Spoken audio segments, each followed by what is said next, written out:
کبھی کبھی انسان کا دل کسی چیز کے لیے بہت تڑپتا ہے، اتنا کہ اس کے لیے صبر کرنا بھی مشکل ہو جاتا ہے۔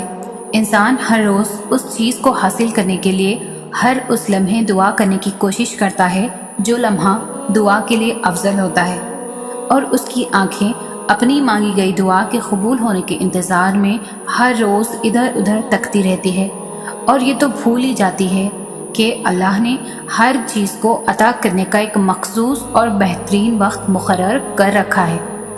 ہمیں یاد رکھنا چاہیے کہ اگر ہمیں کسی چیز کو حاصل کرنے کی اتنی چاہت ہے تو اس چاہت کو کرنے والے دل کا مالک کون ہے؟ یہ چاہت بھی تو اسی رب نے دل میں ڈالی ہے نا، تاکہ تم اس کے لیے دعا کر سکو، اور وہ تمہاری خواہش کو بہترین کر کے تمہیں عطا کر سکے۔ اور وہ تو خواہش ہی دل میں تب ڈالتا ہے جب وہ تمہارے نصیب میں لکھ دیتا ہے۔ دعا تو بس ہمارے ہی درجات بلند کرنے کا ایک اہم ذریعہ ہے۔ اللہ پاک نے قرآن میں فرمایا ہے کہ تم مجھے ویسا ہی پاؤ گے جیسا میرا گمان کرو گے۔ یہ ہم سب پڑھتے ہیں لیکن سمجھتے نہیں۔ کیا تم جانتے ہو کہ جب حضرت موسیٰ کے پیچھے فوج لگی ہوئی تھی تب اللہ نے کیوں سمندر کو 2 حصوں میں بانٹ دیا؟ کیا تم جانتے ہو کہ جب ابراہیم کو آگ میں جانے کا حکم دیا گیا تو اس نے کیوں اس آگ کو ٹھنڈا کر دیا؟ کیا تم جانتے ہو کہ اس نے یوسف کو کیوں کنویں میں بھی پالا؟ کیا تم جانتے ہو کہ اس نے ہاجرہ کو صحرا کے درمیان میں زمزم کیوں دیا؟ کیوں اس نے حضرت یونس کو مچھلی کے پیٹ میں بھی محفوظ رکھا؟ کیوں اس نے زکریا کو عمر کے آخری حصے میں بھی پہلی اولاد سے نوازا؟ ان سب میں بس ایک چیز مشابہ تھی، یقین، صرف اسی لیے کہ ان میں سے کسی نے بھی ہمت نہیں آری۔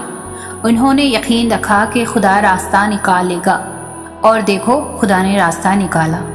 وہ سب اس پر یقین رکھ کر آگے بڑھتے رہے، اور دیکھو اس رب نے بھی انہیں مایوس نہیں کیا۔ اور توکل تو یہی ہے کہ راستہ نہ ہو اور تم کہو اللہ راستہ بنانے والا ہے۔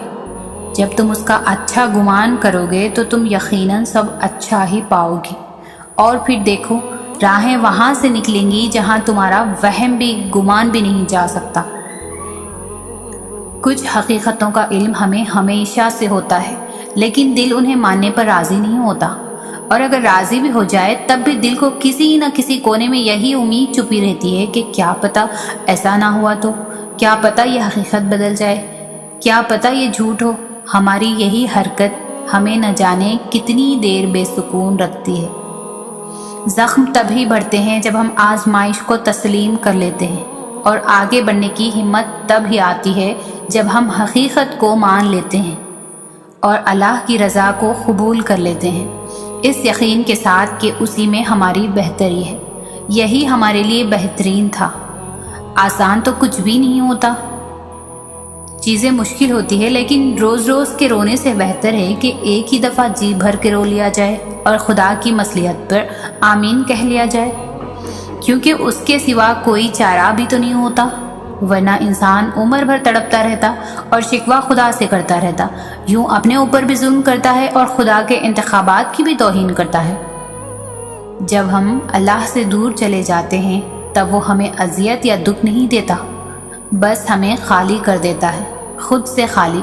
پھر ہر نظر آنے والا منظر اور ہر سنائی دینے والی آواز تکلیف دینے لگتی ہے، اور زندگی کی مسافتیں اتنا تھکا دیتی ہے کہ تھکن سے روح ریزہ ریزہ ہو کر بکھر جاتی ہے۔ بس ہم ٹھہر جاتے ہیں، اور وہ ایسا ٹھہراؤ ہوتا ہے جب ہم جوابات تلاش نہیں کرتے، بس اللہ کے فیصلوں پر چپ چاپ سر جھکا لیتے ہیں۔ پھر ہم کسی کے بھی لوٹ آنے کا انتظار نہیں کرتے، بس اللہ کے ہمیں تھام لینے کے منتظر ہوتے ہیں۔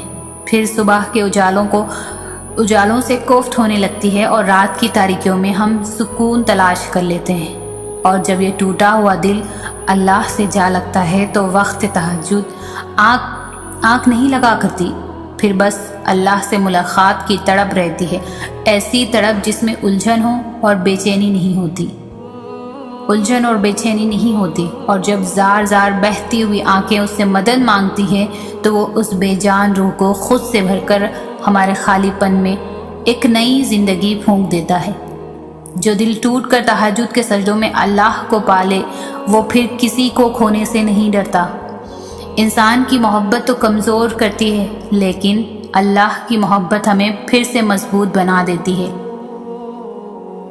اللہ تک پہنچنے کا سفر وہیں سے شروع ہوتا ہے جہاں تم سوچتے ہو کہ اب سبھی راستے بند ہو چکے ہیں۔ جب دنیا تمہیں تھکا کر سجدے میں گرا دیتی ہے، تب وہ تمہیں سنبھال لیتا ہے اور پھر سے اسی دنیا کے روبرو لا کر کھڑا کر دیتا ہے۔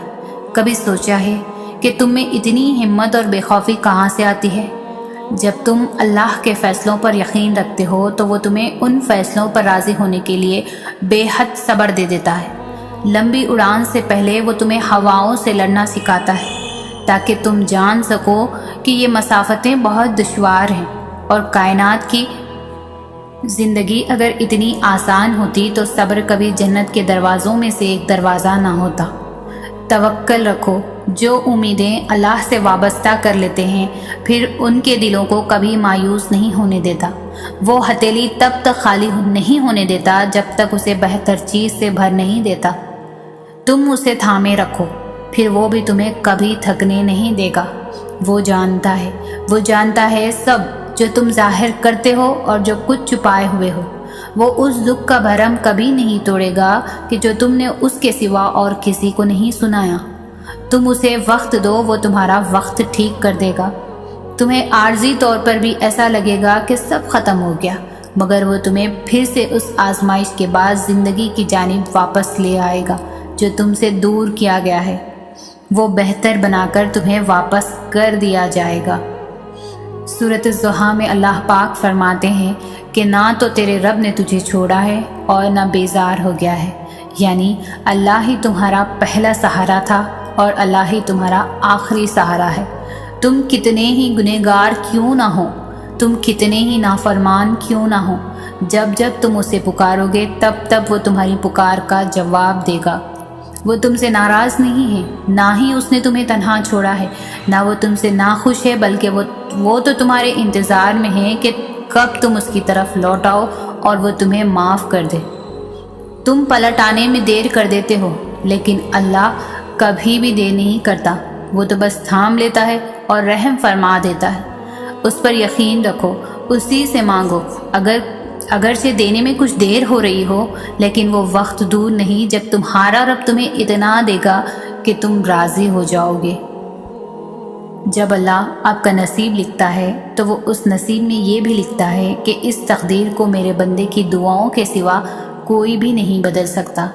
ہم اکثر یہ سوچ کر پریشان ہوتے رہتے ہیں کہ اگر ہمارا مانگا ہوا کسی اور کو مل گیا تو، حالانکہ اللہ تو بہت پہلے سے ہی سب طے کر چکا ہے، یہ بھی کہ آپ کو آپ کے نصیب سے کیا ملنا ہے، اور یہ بھی کہ کن دعاؤں نے آپ کے دل کا حصہ بن کر آپ کا نصیب بدلنا ہے۔ تو پھر آپ کیوں ان وسوسوں میں پھنسے ہو کہ کہیں دنیا ہم سے ہماری چاہ نہ چھین لے؟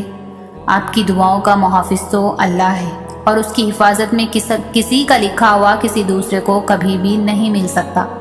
جو بھلائی اللہ نے آپ تک بھیجنی ہے وہ آپ تک ہر حال میں پہنچ کر ہی رہے گی۔ جو معجزے اللہ نے آپ کے لیے مقرر کیے ہیں وہ معجزے ہو کر ہی رہیں گے۔ کوئی بھی اس ہونی کو نہیں ٹال سکتا سوائے اللہ کے۔ جس پر اللہ نے ہمارے لیے پہرے بٹھا رکھے ہیں اسے ہم سے کوئی نہیں چھین سکتا، کوئی بھی نہیں۔